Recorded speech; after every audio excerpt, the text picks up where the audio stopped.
BRS party Thanneeru Harish Rao గారు అధికారాన్ని కోల్పోయినాక బహుశా 10 సంవత్సరాలుగా విద్యార్థులు యువకులు మాసొంటి అనేక విద్యార్థి సంఘ అధ్యక్షులు యువజన సంఘ అధ్యక్షులు అనేక సందర్భాల్లో అనేక అంశాలపైన మాట్లాడి సమస్యల్ని పరిష్కరించాలంటే ఏ రోజు అందుబాటులో లేని వ్యక్తి ఏ రోజు విద్యార్థుల యువకుల సమస్యలు పరిష్కరించాలని చెప్పి ఏ ఒక్క రోజు కూడా ఆత్మహత్య చేసుకునే ఏ నిరుద్యోగిని కూడా కనీసము ఆ కుటుంబాన్ని ఎందుకు ఈ పరిస్థితి వచ్చిందని చెప్పి మాట్లాడని వ్యక్తి పట్టించుకోని వ్యక్తి 10 సంవత్సరాల్లో ఏ ఒక్క రోజు కూడా మాకు అందుబాటులో లేని వ్యక్తి అందుబాటులో లేకపోయినప్పటికీ ఉద్దేశపూర్వకంగా కేవలం అందుబాటులో లేకుండా దానితో పాటు ఏదైతే సమస్యలు లేవనెత్తిన వాళ్ళపైన అక్రమ కేసులు పెట్టి జైల్లో పెట్టి స్టేషన్లలో పెట్టి అనేక ఇబ్బందులకి కారకుడైన వ్యక్తి తన్నీరు హరీష్ రావు గారు ఈరోజు ఏదైతే యువకుల సమస్యలపైన విద్యార్థుల సమస్యలపైన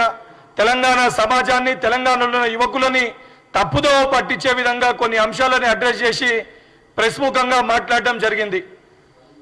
6 నెలల్లో కాంగ్రెస్ పార్టీ ఏమి చేసిందని చెప్పి అడిగిండు. హరీష్ రావు గారు 6 నెలల్లో కాంగ్రెస్ పార్టీ ఏం చేసిందని చెప్తా ముందుగా ఈ ప్రెస్ మీట్ ద్వారా విని 6 నెలల్లో కాంగ్రెస్ ప్రభుత్వము ఈ ప్రజా ప్రభుత్వము రేవంత్ రెడ్డి గారు ముఖ్యమంత్రి అయినాక విద్యార్థుల కోసము యువకుల కోసము ఏ నిర్ణయాలు తీసుకున్నామో అది చెప్తా ముందు పెన్ను పేపర్ పెట్టి రాసుకో. 10 సంవత్సరాలు నువ్వు చేయలేనిది 10 నెలలు కాకముందే మేము ఏం చేస్తాం చెప్తాం ముందుగా రాసుకో. ఏదైతే గ్రూప్ 1 మెరిట్ విద్యార్థులు అన్యాయం అవుతుంటే జియో నెంబర్ 55 అని ఒక జియోని తీసుకొని వచ్చి మెరిట్ స్టూడెంట్ కి మీరు అన్యాయం చేస్తుంటే ఆ జియో నెంబర్ 55 ని కాంగ్రెస్ పార్టీ రాగానే కాంగ్రెస్ పార్టీ రద్దు చేసింది. ఏదైతే డిఎస్సి పోస్టులకి సంబంధించి అసెంబ్లీలో మా నాయకులు మా ప్రతిపక్ష పార్టీ మా సిఎల్పి నాయకులు బట్టి గారు మాట్లాడినా మా ఎమ్మెల్యేలు మాట్లాడినా 5,000 డిఎస్సి పోస్టులు ఇస్తామని చెప్పి పెంచని మీరు ఆ డిఎస్సిని 5,000 ఉన్న డిఎస్సిని 11,000 డిఎస్సి పోస్టులకి ఏదైతే ఆ పోస్టులకి సంబంధించి నోటిఫికేషన్ ఇచ్చిన ప్రభుత్వము ఈ ప్రజా ప్రభుత్వము కాంగ్రెస్ ప్రభుత్వం. దానితో పాటు డిఎస్సిలో ఇంటర్మీడియట్ డిగ్రీ స్టూడెంట్స్ కి ఏదైతే ఎన్సిటి గైడ్ లైన్స్ ప్రకారము ఏదైతే అర్హత సంబంధించి ఏదైతే ఎస్సీ ఎస్టీ బీసీ స్టూడెంట్స్ కి ఏదైతే 45 మీరు ఇచ్చిర్రో దానితో పాటు ఓసీకి 50 ఉందో కానీ ఎన్సిటి నామ్స్ ప్రకారము ఎస్సీ ఎస్టీ బీసీ యువకులకి 40% ఉండాలి పర్సెంటేజ్ ఇంటర్మీడియట్ లో డిగ్రీలు అప్లై చేసుకోవాలంటే దానితో పాటు ఓసీకి 45% ఉండాలి. ఈ అంశం పైన మీ దగ్గరకు వస్తే ఆ రోజు ఎవరు కూడా మీరు పట్టించుకోలే. తక్షణమే ఇది ఎన్సిటి గైడ్ లైన్స్ కి అగేన్స్టే ఉందని చెప్పని ఏదైతే ఎస్సీ ఎస్టీ బీసీకి 45 ఉన్నదాన్ని 40% తగ్గించి అమెండ్మెంట్స్ తీసుకొని రావడం జరిగింది. ఓసీకి 50 ఉన్నదాన్ని 45 కి తీసుకొని వచ్చి అమెండ్మెంట్స్ తీసుకొస్తూ ఏదైతే కొత్తగా మొన్న టెట్ కండక్ట్ చేసి ఏదైతే మీ హయాంలో టెట్ కండక్ట్ చేస్తే చాలా మంది యువకులు క్వాలిఫై కాకపోతే వాళ్ళ రిక్వెస్ట్ మేరకు మరొకసారి టెట్ కండక్ట్ చేసి టెట్లో కొత్తగా కండక్ట్ చేసిన టెట్లో క్వాలిఫై అయిన 1,00,000కి పైగా ప్రతి ఒక్క యువకులకి విద్యార్థులకి డిఎస్సి ఎగ్జామినేషన్ ఫీజు లేకుండా మా మేనిఫెస్టోలో పెట్టిన విధంగా దాన్ని పోర్టల్లో అప్డేట్ చేసి ఇప్పుడు డిఎస్సికి అప్లై చేసుకుంటే కొత్తగా టెట్ పాస్ అయిన ప్రతి ఒక్క యువకులకి ఎగ్జామినేషన్ ఫీజుని కట్టకుండా అప్లికేషన్ అనేది ఈరోజు యాక్సెప్ట్ చేస్తున్నాం. దానితో పాటు 2 years ఏజ్ రిలాక్సేషన్ ఇచ్చినాం, హైట్ని తగ్గించినాము. ఏదైతే దానితో పాటు హారిజాంటల్ వర్టికల్ ఇష్యూ ఉద్యోగాలు ఇచ్చినాము, ఉద్యోగ నోటిఫికేషన్లు ఇచ్చినామని చెప్పి ఒక చేత్తోటి అన్నం పెట్టి ఇంకో చేత్తోటి పళ్ళని గుంజేసుకునే ప్రయత్నము బీఆర్ఎస్ పార్టీ మీ ముఖ్యమంత్రి గారు మీరు చేశారు. ఆ కోర్టు కేసు చిక్కుముడిలో ఉన్న హారిజాంటల్ వర్టికల్ ఇష్యూని సుప్రీంకోర్టు జడ్జిమెంట్ ని ఆధారం చేసుకొని ఏదైతే జియో నెంబర్ 3ని తీసుకొని వచ్చి హారిజాంటల్ వర్టికల్ ఇష్యూని రిజాల్వ్ చేసి ఈరోజు 30,000 ఉద్యోగ నియామక పత్రాల్ని ఏదైతే తెలంగాణలో ఉన్న అర్హులైన యువకులకి అందజేసిన ఘనత ఈ ప్రజా ప్రభుత్వం రేవంత్ సర్కార్ది కాంగ్రెస్ ప్రభుత్వానిది. ఇవన్నీ పక్కన పెడితే ఏదైతే పోలీస్ డిపార్ట్మెంట్కి సంబంధించి ఎన్నడూ లేని విధంగా కేసులుంటే ప్రతి ఒక్క విద్యార్థిని కూడా మీరు రిజెక్ట్ చేశారు. కొత్త కమిటీని ఏర్పాటు చేసి ఎవరిపైనైతే కేసులు ఉన్నాయో క్వాష్ కొట్టేసిర్రో దానిపైన రివ్యూ చేయడానికి సంబంధిత అధికారులతోటి ఒక కమిటీని ఏర్పాటు చేసి ఆ కమిటీ నివేదికతోటి ఏదైతే సివిల్లో 36 పోస్టులు, ఏఆర్లో 31 పోస్టులు, టిఎస్ఎస్పిలో 80 పోస్టులు, ఎస్పీఎఫ్లో 3 పోస్టులు, జాబ్ ఫైర్లో 5 పోస్టులు, కానిస్టేబుల్ పిఎస్సిలో 4 పోస్టులు, జైల్ వార్డన్ 1 పోస్టు అదనపుగా 158 మందికి ఎన్నడూ లేని విధంగా కొత్త కమిటీ ఏర్పాటు చేసి ఆ కేసుల్ని నిర్ధారించి ఆ కమిటీ బేస్ చేసుకొని వాళ్ళకు కూడా ఉద్యోగాలకు సంబంధించి వాళ్ళని కూడా యాక్సెప్ట్ చేయడం జరిగింది. దానితో పాటు గ్రూప్ 1 ఏదైతే మీకు నిర్వహించడానికి శాతగాక 2 సార్లు గ్రూప్ 1 పేపర్ రద్దయితే కంప్లీట్ ట్రాన్స్పరెన్సీ తోటి చెప్పిన విధంగా టీఎస్పీఎస్సీ ప్రక్షాళన చేసింది కాంగ్రెస్ ప్రభుత్వం, రేవంత్ ప్రభుత్వం.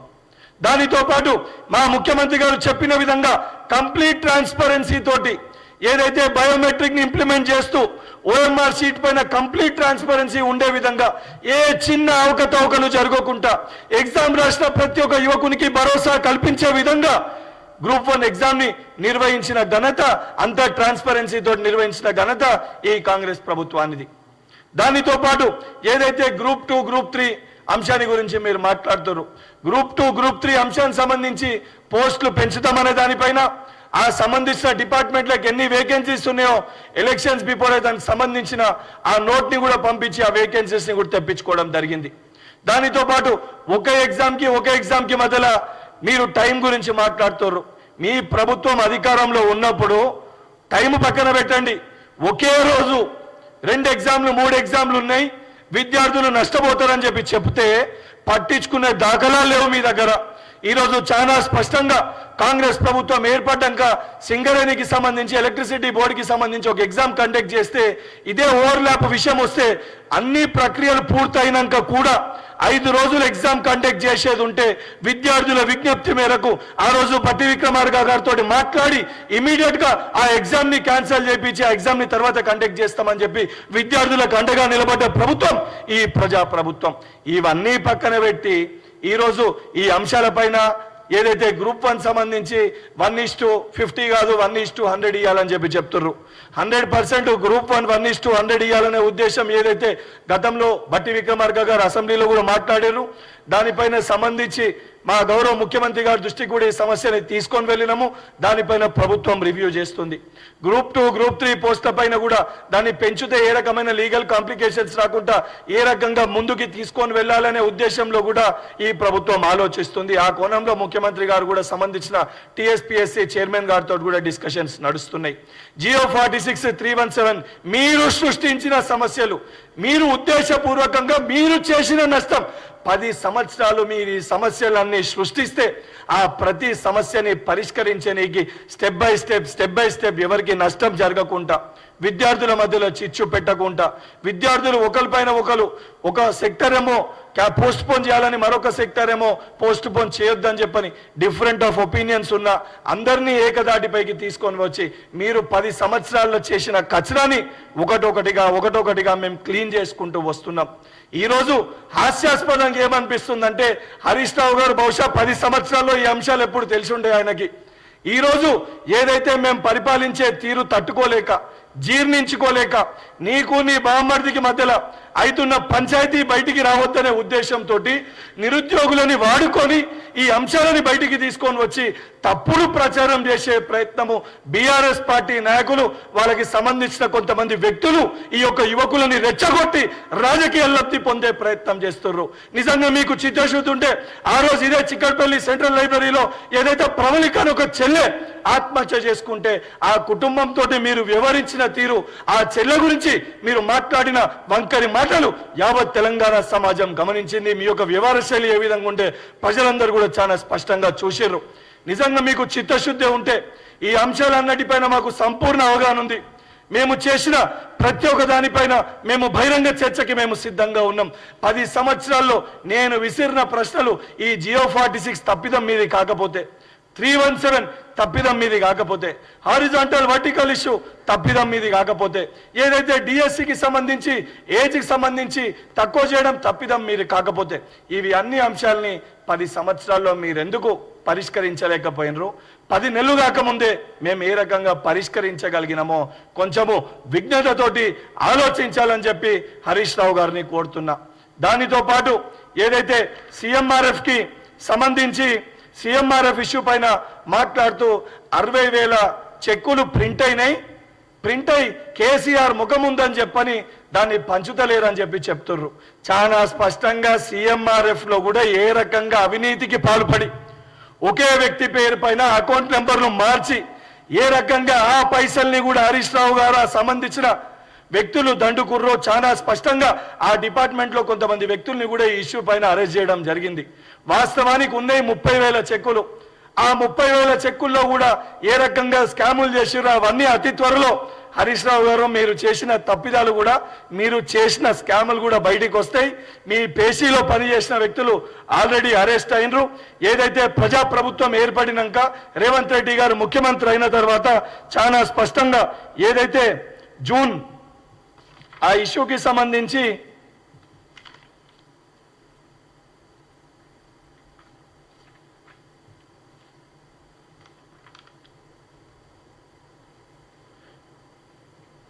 జూన్ 15 వరకు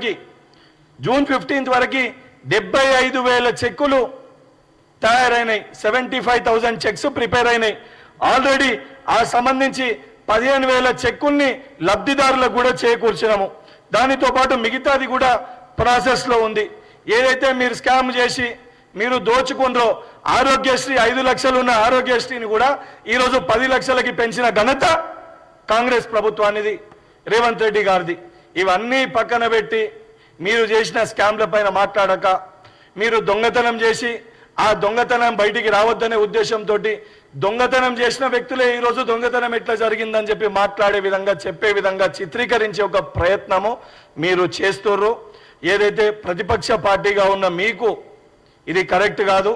వాస్తవాలేందో రాజకీయాల్లో సుదీర్ఘ రాజకీయాలు ఉన్న మీరు, సుదీర్ఘ అనుభవం ఉందని చెప్పుకునే మీరు ప్రజలకి, విద్యార్థులకి, యువకులకి వాస్తవాలు చెప్పే ప్రయత్నం చేయాలి తప్ప ఏదైతే ఈ యొక్క ప్రజా పరిపాలనని ఏదో నిందించాలి, జీర్ణించుకోలేక తట్టుకోలేక నా బావది బొమ్మర్ది మా పంచాయతీ బయటికి వస్తే అది ప్రచారం అయితే ఇబ్బంది అవుతుందని చెప్పి తప్పుదో పట్టించాలి, సైడ్ ట్రాక్ పట్టించాలని చెప్పి మీ అంతర్గత మీ ఇంటి పోరు కోసం బయటికి వచ్చి ఏది పడుతుంది మాట్లాడితే సరికాదు. ఇంకొకటి ఏదైతే యువకులు వచ్చి రిక్వెస్ట్ చేసుకుంటే ప్రజా దర్బార్ వచ్చి రిక్వెస్ట్ చేసుకుంటే కూడా మా సంబంధించిన చిన్నారెడ్డి గారు మా వారు కనీసము కనికరించలేదని చెప్పి మాట్లాడుతున్నారు. ఈరోజు ఎక్కడ ఎవరికి ఇబ్బంది ఉన్నా ముఖ్యమంత్రి గారి ఇంటి దగ్గర కానీ మా దగ్గరికి కానీ మా స్వయాన మా గాంధీ భవన్ కానీ ఎక్కడ ధర్నా చౌక్లో ధర్నాలు చేసినా మేము దాన్ని తప్పు పడతలేమో. ఆ విద్యార్థులని ఆ యువకులని నిర్బంధించి కేసులు పెట్టి అక్రమ కేసులు పెట్టి మేము ఏదైతే ఉద్యమాన్ని ఆపే ప్రయత్నం చేస్తలేము, వాళ్ళ గొంతుల్ని నొక్కే ప్రయత్నం చేస్తలేము. ఈ ప్రజా పరిపాలనలో సమస్యలు మా దృష్టికి వచ్చినా వారు మా దగ్గర కలవనికి వచ్చినా వారి కోపంలో ఉన్న వారి కోపాన్ని కూడా స్వాగతిస్తున్నాము. ఆ సమస్యని తీసుకుంటున్నాము, ఆ సమస్యని పరిష్కరిస్తామని చెప్పని వాళ్ళతోటి బాధ్యతగా వ్యవహరిస్తూ బాధ్యతగా వాళ్ళకి సమాధానం చెప్తూ బాధ్యతతోటి సమస్యల్ని పరిష్కరిస్తున్న ప్రభుత్వం, బాధ్యత గల ప్రభుత్వం ఈ ప్రజా ప్రభుత్వం. రేవంత్ రెడ్డి గారి సారథ్యంలో, రేవంత్ రెడ్డి గారి నేతృత్వంలో, మా ముఖ్యమంత్రి గారి నేతృత్వంలో ఈ ప్రతి సమస్యని మేము ఇచ్చిన ప్రతి హామీని అమలు చేయడానికి మేము సిద్ధంగా ఉన్నాము. మేము చెప్పిన ప్రతి మాటకి మేము కట్టుబడి ఉన్నాము. జాబ్ క్యాలెండర్ కూడా ఏదైతే జాబ్ క్యాలెండర్ ప్రకటించలేదు అని అంటున్నారు. జాబ్ క్యాలెండర్ యూపీఎస్సీ ప్రకటించినాక 100% 9 రిక్రూట్మెంట్ బోర్డుకి సంబంధించి కాంగ్రెస్ పార్టీ ఏదైతే కాంగ్రెస్ పార్టీ తరఫున అదేవిధంగా మా ఎన్ఎస్ఓ తరఫున కూడా దీని గురించి ఏ రకంగా ఏం చేయాలో మాకున్న ఒపీనియన్స్ కూడా ఇవ్వడం జరిగింది. ఎవరైతే మేధావులు ఎవరైతే ఉన్నారో హరగోపాల్, కోదండరామ్ వంటి వ్యక్తుల్ని గతంలో మీరు వాళ్ళ గొంతుల్ని నొక్కేసి వాళ్ళని కనీసం బయటికి వచ్చి వారి యొక్క పరిస్థితులు తెలంగాణ సమాజం బాగు కోసం వాళ్ళని రిప్రజెంటేషన్ చేసే ప్రయత్నం చేస్తే వాళ్ళని నిర్బంధించి వాళ్ళపైన కేసులు పెట్టారు మీరు. ఈరోజు అసొంటి మేధావులని మేము స్వాగతిస్తూ ఏదైతే ఈ కమిటీలందరూ కూడా ఆ మేధావులని ముందు పెట్టి ప్రతి సమస్యని ఏ డిపార్ట్మెంట్కి సంబంధించి అన్నిట్లో మాకే జ్ఞానం ఉందనే విధంగా కేసీఆర్ గారు లెక్క మా ముఖ్యమంత్రి గారు వివరిస్తలేరు. ఏ డిపార్ట్మెంట్లో ఎవరికి జ్ఞానం ఉందో ఎవరికి అవగాహన ఉంటుందో ఆ వ్యక్తులనే ముందు పెట్టి వారి సారథ్యంలో విద్యార్థులకి, యువకులకి, తెలంగాణ సమాజ బాగు కోసము కృషి చేసి ప్రతి సమస్య పరిష్కారానికై 24 గంటల్లో 16 నుంచి 18 గంటలు ముఖ్యమంత్రి గారు ప్రజలకి అందుబాటులో ఉంటూ, మంత్రులు కూడా ఎప్పటికప్పుడు సెక్రటేరియట్లో అందుబాటులో ఉంటూ, శాసనసభ్యులు, శాసనమండలి సభ్యులు సంబంధించిన వాళ్ళ శాసనసభల్లో సంబంధించి బయట కూడా అందుబాటులో ఉంటూ ప్రతి సమస్యని పరిష్కరిస్తామని మేము సిద్ధంగా ఉన్నాము. అన్నిటికీ మేము ఇచ్చిన ప్రతి హామీ కూడా మేము కంకణబద్ధులై ఉన్నాము. దానితో పాటు ఏదైతే జీతాల గురించి మీరు మాట్లాడారు, అసలు బీఆర్ఎస్ పార్టీ హయాంలో జీతాలు 15వ తారీఖు వాడి ముర్రబెట్టుకున్నా కూడా జీతాలు రాని పరిస్థితి. ఈరోజు 1వ తారీఖు గంట కొట్టినట్టు 1వ తారీఖే ఈరోజు ఏదైతే ప్రభుత్వ ఉద్యోగులందరూ కూడా జీతాలు వస్తున్నాయంటే ఆ ఘనత, ఆ నిర్ణయం ఏదైతే మా ఫైనాన్స్ మినిస్టర్ భట్టి గారిది, మా ముఖ్యమంత్రి రేవంత్ రెడ్డి గారు తీసుకున్న ఒక నిర్ణయం. వేరే ఇతర సమస్యలన్నిటిపైన కూడా ఏదైతే క్యాబినెట్లో చర్చించి ఈ పోస్టుల పెంపు పైన కానివ్వండి, డేట్ల పైన కానివ్వండి, సంబంధించిన వాళ్ళందరితోటి చర్చించి ప్రభుత్వం తరఫున టీఎస్పీఎస్సీ కూడా ఒక రిప్రజెంటేషన్ని పంపివ్వడం జరుగుతుంది. 100% టీఎస్పీఎస్సీ ఒక ఇండిపెండెంట్ బాడీ. ఏదున్నా ప్రభుత్వం తరఫున ఒక రిప్రజెంట్ చేసి ఈ సమస్యలు, ఈ రిక్వెస్ట్ వచ్చినాయి, దీనిపైన ఆలోచించండి అని చెప్పి నిర్ణయం తీసుకునే ఒక పరిస్థితి ఉంటుంది. మీ లెక్క దాన్ని ఇండివిజువల్గా మా పరిధిలో ఉంటుంది, మేమే చేస్తామని చెప్పి కేటీఆర్ గారు కదా గతంలో ట్వీట్ చేసినట్టు, దాంట్లో పేపర్లు అమ్ముకునే విధంగా మీరు వివరించినట్టు ఈ ప్రజా ప్రభుత్వం వివరించదు. ఎవరి పని వారు చేస్తారు. మేము ఇచ్చిన ప్రతి హామీలకి మేము కట్టుబడి ఉన్నాము. నిజంగా మీకు విద్యార్థుల పట్ల, యువకుల పట్ల చిత్తశుద్ధే ఉంటే కాకతీయ యూనివర్సిటీకో, ఉస్మానియా యూనివర్సిటీకో 10 సంవత్సరాలు మీరు చేసిన పనిని పట్టుకొని మీరు రండి. ఉస్మానియా యూనివర్సిటీ ఆర్ట్స్ కాలేజ్ ముందైనా పర్లే, కాకతీయ యూనివర్సిటీ అయినా పర్లే, లేదా ఇతర తెలంగాణలో ఉన్న మహాత్మా గాంధీ తెలంగాణ ఏ యూనివర్సిటీకైనా మీరు రండి. ఏదైతే కాంగ్రెస్ పార్టీ పక్షాన ఎమ్మెల్సీగా నేను మీకు సూటిగా సవాల్ విసురుతున్నా. నేను ఆ యూనివర్సిటీకి వస్తా, 6 నెలల్లో మేమేం చేసినా మేము ఆధారాలతో చూపిస్తా, 10 సంవత్సరాలు మీరు ఎక్కడ విఫలమైనరు కూడా మేము చూపిస్తా అని చెప్పి హరీష్ రావు గారికి సూటిగా హెచ్చరిక జారీ చేస్తున్నాను.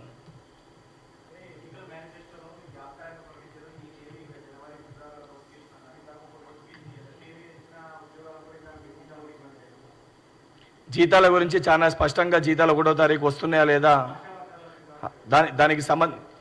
దానికి సంబంధించి చాలా స్పష్టంగా కనబడుతుంది. సెకండ్ పాయింట్ మీరు ఫస్ట్ అడిగిన క్వశ్చన్కి సెకండ్ క్వశ్చన్ మీరు అడిగింది ఏదైతే మీరు ఇంకొక ఇష్యూ ఈ పోస్టుల గురించి, జాబ్ క్యాలెండర్ గురించి మీరు అడిగారు. గవర్నమెంట్ ఫామ్ అయింది డిసెంబర్లో. జాబ్ క్యాలెండర్ అనేది యూపీఎస్సీది జూన్ జూలైలో అనౌన్స్ చేస్తారు. ఏదైతే ఆల్రెడీ డేట్స్ అనేటి గతంలో వచ్చిన నోటిఫికేషన్ డేట్స్, వీటిని ఫెబ్లో పెడితే లేదు, ఈ టైం ప్రకారం పోస్ట్ పోన్ చేయాలని చెప్పి చెప్పారు. సో ఈ జూన్ జూలైలో ఈ 1-2 మంత్స్లో ఈ జాబ్ క్యాలెండర్ ప్రకటించి యూపీఎస్సీ తరాలో నెక్స్ట్ ఇయర్కి వెళ్ళి 100% జాబ్ క్యాలెండర్ ప్రకారంగా మేము ఇచ్చిన తేదీల ప్రకారంగా ఎగ్జామ్స్ని నిర్వహిస్తాము, రిజల్ట్స్ ఇస్తాము, జాబ్స్ ఇస్తాము. మేము ఇచ్చిన హామీలకి మేము కట్టుబడి ఉన్నాము. మేము ఇచ్చిన ప్రతి హామీకి మేము కట్టుబడి ఉన్నాము. గత ముఖ్యమంత్రి గారు లెక్క అసెంబ్లీ సాక్షిగా మాట్లాడిన మాటలే నేను ఎప్పుడు మాట్లాడినా అని మాటలు మార్చే ప్రభుత్వం ఈ ప్రజా ప్రభుత్వం కాదు. ఎక్కడన్నా 1-2 సందర్భాల్లో ఎవరికన్నా ఇబ్బందులు కలిగినా వారు వచ్చి మా దగ్గర వారి యొక్క నిరసనని తెలియజేసిన ఆ నిరసనను కూడా ఈ ప్రజాస్వామ్యంలో మేము స్వాగతిస్తున్నాం. ఎందుకంటే నిరసన తెలియజేసే ఒక అధికారము, స్వేచ్ఛ, బాధ ఉన్న ప్రతి ఒక్క వ్యక్తికి ఉంటుంది. ఈ ప్రజాప్రభుత్వంలో ఆ స్వేచ్ఛను కూడా ముఖ్యమంత్రి గారు ప్రజలకు అందించారు. మేము నిర్బంధించే ప్రయత్నం చేస్తలేము. ఎందుకంటే స్వయంగా ఇంటి బయటికి వెళ్ళలేని పరిస్థితి గతంలో. ఈరోజు వారికి బాధ ఉందంటే ఎవరినన్నా కూడా అడిగే పరిస్థితి ఉంది. ప్రశ్నిస్తే మేము సమాధానాలు చెప్పడానికి సిద్ధంగా ఉన్నాం. కానీ ప్రజలని తప్పుదో పట్టించి ఈ యొక్క సమస్యల్ని సృష్టించిందే వారు. 10 సంవత్సరాల్లో ఈ అన్ని సమస్యల్ని అవగాహనతోటి, ఆలోచనతోటి ఈ సమస్యల్ని పరిష్కరించింటే ఈరోజు ఈ యొక్క పరిస్థితే మనకు వచ్చేది కాదు. మీరు బంద్ చేసిన వాళ్ళు స్కూళ్ళన్నీ కూడా బంద్ చేశారు. గతంలో స్కూళ్ళన్నీ తీసేసారు. ఈరోజు స్కూళ్ళన్నీ కూడా ఇమీడియట్గా ప్రక్షాళన చేసి స్కూళ్ళు తెరవాలి, విద్యా వ్యవస్థని మెరుగుపరచాలని చెప్పని డిఎస్సిని ఇమీడియట్గా స్కూల్ అకాడమిక్ ఇయర్ స్టార్ట్ అయ్యే లోపల డిఎస్సిని కండక్ట్ చేసి టీచర్స్ని రిక్రూట్ చేయాలనే ఆలోచనతోటి మేముంటే డిఎస్సిని పోస్ట్ పోన్ చేయమని అంటున్నారు. అంటే అవగాహన లేకుండా మాట్లాడుతున్నారు.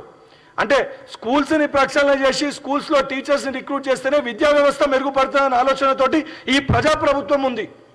ఎవరికైనా ఇబ్బంది పడి కొత్త క్వాలిఫై అయిన వాళ్ళైతే నెక్స్ట్ ఇయర్ ఖాళీ ఉన్న డిఎస్సి మళ్ళీ నెక్స్ట్ ఇయర్ జాబ్ క్యాలెండర్ ప్రకారం మళ్ళీ జాబ్స్ వస్తాయి.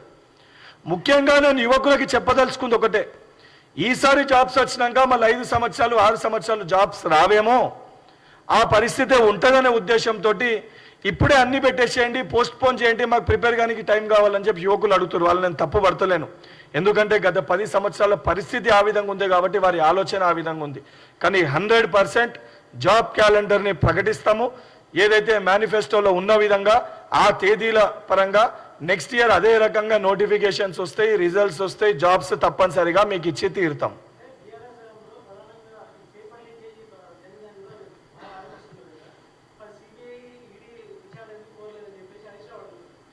ఇప్పుడు సిబిఐ విచారణ జరపాలని చెప్పి ఆ రోజు చెప్తే లేదు, సంబంధించిన డిపార్ట్మెంట్ ఎఫ్ఎస్ఎల్ రిపోర్ట్ అయిపోయిందని చెప్పి ఆ రోజు వాళ్ళే మాట్లాడారు.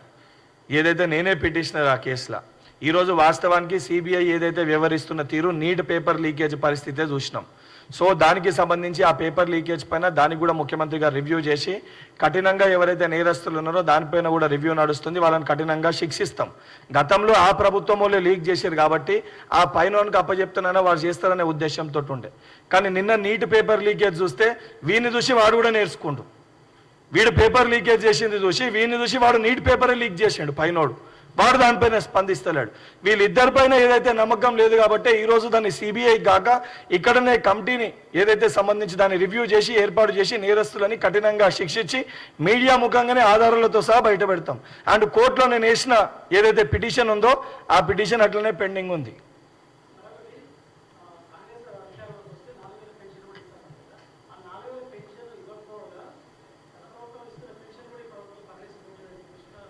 నాకు గతంలో ఏదైతే పెన్షన్ వస్తుందో 100% ఇప్పుడు ఆ పెన్షన్ వస్తుంది.